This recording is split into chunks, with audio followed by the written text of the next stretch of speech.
போதுன்ற மனநிலை எங்கே வருதுன்னா இயலாமையினால் வருது. எதனால் வருது? இயலாமையில் வருது. ஒரு தூக்கு தண்டனை கைதி கடைசி ஆசை என்னான்னு கேட்குறாங்க. இன்னும் 4 நாளுக்கு இது தூக்கு போகிறதுக்கு அப்போ சொல்கிறேன்றான். எப்போ சொல்கிறான்னா, ஏன் இன்னும் 4 நாள் இருக்குது, என்ன அவசரம் உனக்கு? அப்போ முடிவு நெருங்கிறதுனாலாம் போதுன்னு ஆகுறது இல்லை. முடிவு நெருங்கிச்சு. உன்னால் இயலாமைக்கு இன்னொரு பதிலை சொல்கிற என்னான்ட்ட, அது விரக்தினால ஆச்சா? உண்மையிலே உனக்கு என்ன ஆயிடுதுப்பா? இயலாமை. குருவை சந்திச்சுன்னு இருந்தேன், நல்லா இருந்தது, 10 வருஷம் வந்தால் 5 வருஷம் போதும், நிறுத்திக்கலான்னு பார்க்குறேன்.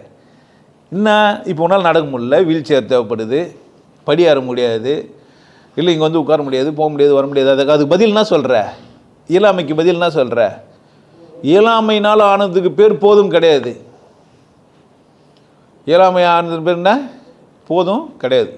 பாரு, ஒரு பெண்ணோட உறவு கல்ற போதும்னு ஆகுற, இயலாமைனாலியா உண்மையிலேயே போதும்னு ஆயிடுச்சா? சத்தியமாக சொல்லு, என்னாச்சு? சாப்பிட்டுனே இந்த போதும்னு சொன்னேன், இயலாமைனால இல்லை வேற எதனா ஆச்சா? அது மேலே என்ன ஆகும்? அது வயிறு கொள்ளாது, மிழுங்க முடியாது. அப்போ என்ன நடந்தது நமக்கு?